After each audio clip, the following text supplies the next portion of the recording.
Le tribunal de grande instance de Lomé vient de se doter d'un bureau d'accueil, d'information et d'orientation des justiciables. Il s'agit d'une structure qui a pour but de décourager les démarcheurs ou encore des intermédiaires informels et de renforcer l'image des services judiciaires. En effet, la mise en place de ce nouvel organe par les autorités du pays marque une avancée majeure dans la lutte contre les pratiques frauduleuses et vise à simplifier l'accès des citoyens aux services judiciaires. Rappelons que les démarcheurs de justice ou encore les intermédiaires informels sont des personnes qui abordent les justiciables en leur promettant une solution judiciaire rapide contre une somme d'argent. Ce phénomène constitue l'un des facteurs de corruption au sein du système judiciaire togolais. Outre l'installation de ce bureau, d'autres dispositions seront mises en place dans les prochains jours pour dissuader les démarcheurs et restaurer l'intégrité des services judiciaires. Il s'agit entre autres de la réduction du nombre de points d'accès au tribunal de Lomé afin de renforcer la sécurité et protéger les usagers. Seule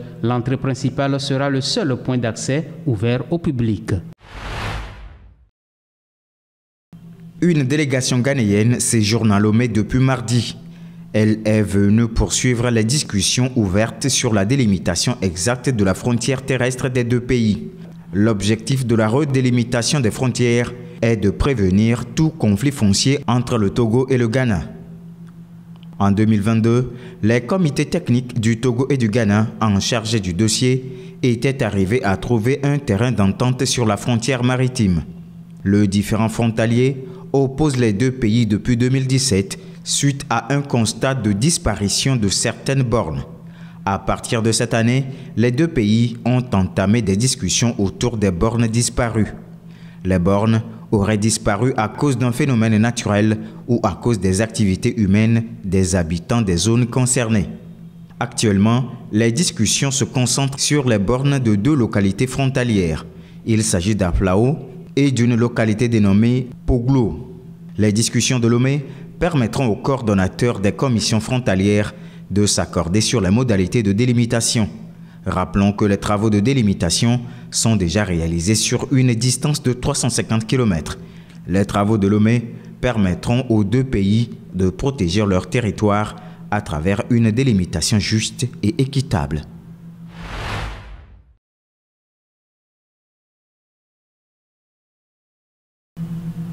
Selon le bulletin trimestriel des statistiques du commerce international des marchandises, sorti par l'Institut national de la statistique et des études économiques et démographiques, ANSED Togo, pour le compte du second trimestre de l'année 2024, le Togo a fait une exportation totale de 7,7 milliards de francs CFA vers les pays de la Communauté économique et monétaire de l'Afrique centrale, CEMAC. Ceci est une évolution, car le premier trimestre de l'année, le pays n'a fait que 3,38 milliards de francs CFA d'exportation vers ces pays. En somme, le Togo a fait pour le compte du premier trimestre et du second trimestre de l'année une exportation de 11 milliards de francs CFA. Même si dans le second semestre de cette année, le Togo a connu une hausse de son exportation, il reste quand même un pays qui a une balance excédentaire avec les pays de la CEMAC, car pour la même période, on enregistre 142,7 millions de francs CFA d'importation des pays de la CEMAC au premier trimestre et 99,4 millions de francs CFA d'importation pour le second trimestre. Les chiffres d'exportation du Togo vers les autres pays de la CEDEAO est de 217,7 milliards de francs CFA sur la même période. Rappelons que la Communauté économique et monétaire de l'Afrique centrale regroupe le Cameroun, la République centrafricaine, le Tchad, la République du Congo, la Guinée équatoriale et le Gabon.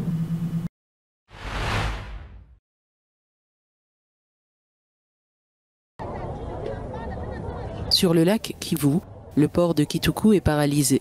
Le gouvernement congolais a suspendu le trafic entre Goma et Minova depuis le tragique naufrage d'un bateau le 3 octobre qui a fait entre 30 et 60 victimes selon les sources. Une équipe de plongeurs locaux s'efforce de localiser l'épave du bateau et de retrouver les corps des disparus.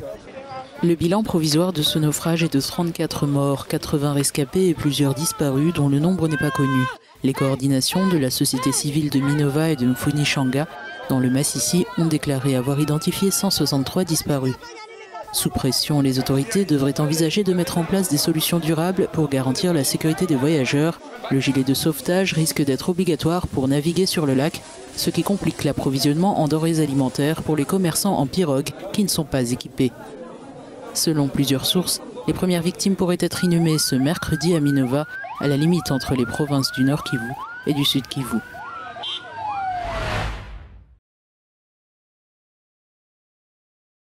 À Omdurman, de nombreux Soudanais se pressent à l'hôpital Al-Nao. Cet hôpital de quartier représente le dernier espoir pour les civils blessés par les combats. Dans les salles bondées des urgences, blessés et malades gisent sur des lits, dans l'attente d'être soignés. Avec la guerre, la majorité du personnel médical a quitté le pays. Le docteur Jamal Al-Tayeb a choisi de rester en prenant la direction de l'hôpital. Sans relâche, il parcourt les couloirs des urgences pour soutenir sa petite équipe. Tous les lits sont occupés, l'hôpital est saturé, il y a des gens allongés à même le sol, sans lit d'hôpital, sans rien. Tout ça, c'est à cause des nombreux blessés que nous recevons. Chaque jour, des enfants victimes de bombardements indiscriminés remplissent les lits de l'hôpital. Regardez cet enfant, c'est une des victimes de la guerre. Il a touché un engin explosif, il a perdu sa main. Cette situation est très difficile à vivre pour nous tous. Quand on voit un enfant dans cet état, c'est dur. Il a perdu sa main pour toujours. Depuis 2023, plus de 150 000 personnes ont perdu la vie. Malgré le manque de personnel et les coupures de courant, le docteur Jamal et son équipe travaillent nuit et jour pour sauver des vies.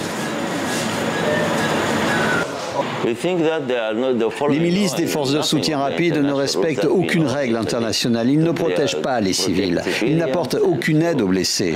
Si vous regardez autour de vous, il y a peu de soldats blessés. La plupart sont des civils. Avec la guerre, les infrastructures médicales sont devenues des cibles militaires.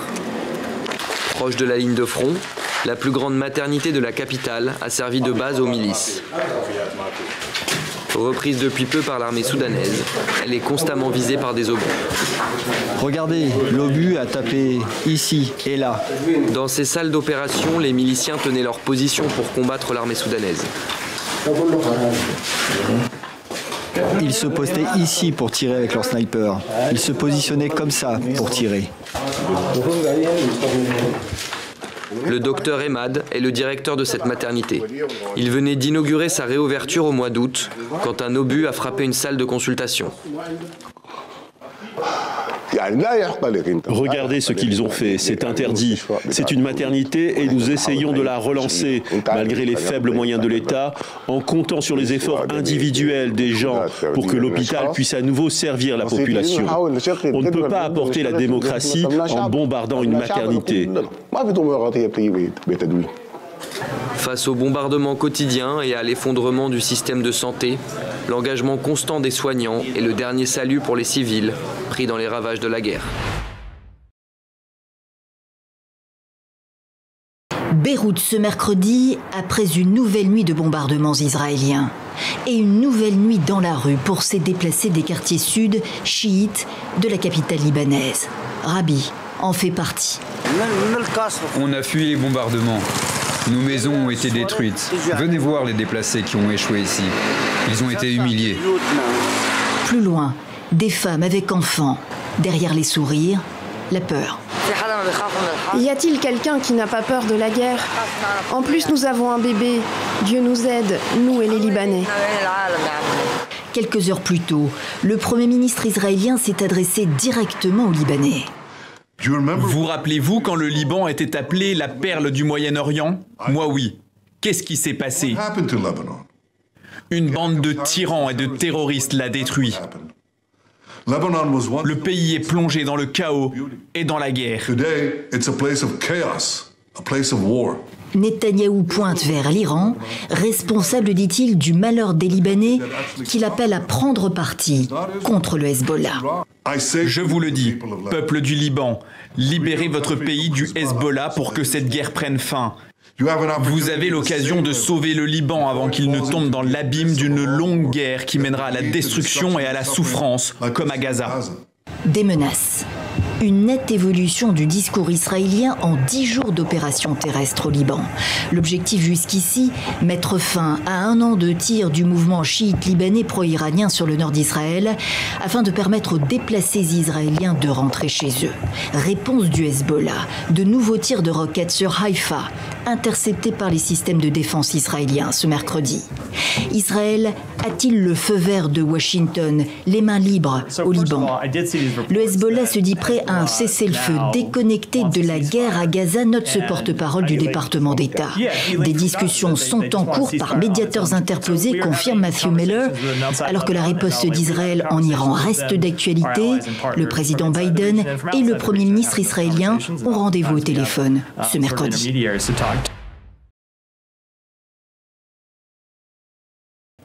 C'est un géant dont on observe mieux la taille depuis l'espace. Après avoir longé les côtes mexicaines, l'ouragan Milton continue sa course, droit sur la Floride. Mardi, il a repris de la vitesse pour atteindre des vents à plus de 260 km/h. Milton est redevenu un ouragan de catégorie 5, extrêmement dangereux. Une alerte aux ondes de tempête est en vigueur pour la quasi-totalité de la côte ouest de la Floride, de Flamingo à Suwannee River. Il s'agit d'une onde de tempête destructrice qui met en danger la vie des personnes. Il n'est pas prudent de rester dans un tel environnement.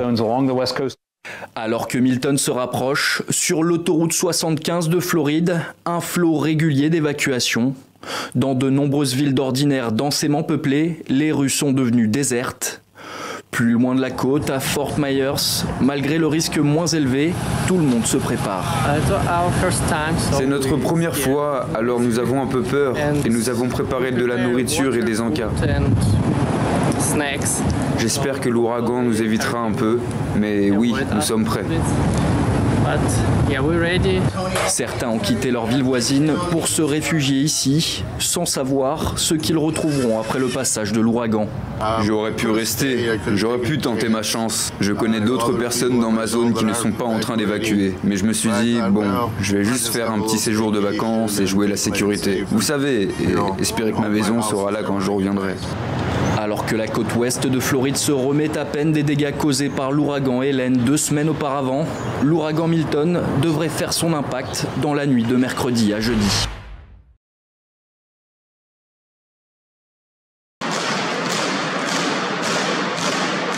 Un problème grave, systémique et systématique, qui nécessite une réaction immédiate. Selon la rapporteuse spéciale des Nations Unies sur la violence contre les femmes et les filles, leur situation dans le milieu du sport est alarmante. Les femmes et les jeunes filles évoluant dans le sport font face à de la violence qui s'exprime sous différentes formes, économiques, physiques, psychologiques, la contrainte, la violence en ligne, et les plus jeunes filles sont parfois victimes de négligence dans certains sports particulièrement comme la gymnastique. Selon le rapport officiel partagé par l'ONU, ces différentes formes de violence sont généralement perpétrées par des entraîneurs, des managers, des collègues, des membres de l'entourage et parfois même des spectateurs. L'impunité favorise la culture du silence et de l'injustice, et cela est dû en partie au cadre réglementaire autonome des organisations sportives qui n'ont pas suffisamment intégré la notion de droits de l'homme dans leur travail et qui ont tendance à donner la priorité à la réputation et à la victoire plutôt qu'à la justice et à l'obligation de rendre des comptes aux victimes. And they tend to prioritize reputation and winning over justice and accountability to victims. Ce rapport officiel vise à inciter les fédérations et les États à mettre en place des mesures concrètes afin de garantir de meilleures conditions pour les femmes et les jeunes filles pratiquant un sport en tant que professionnelles ou amatrices.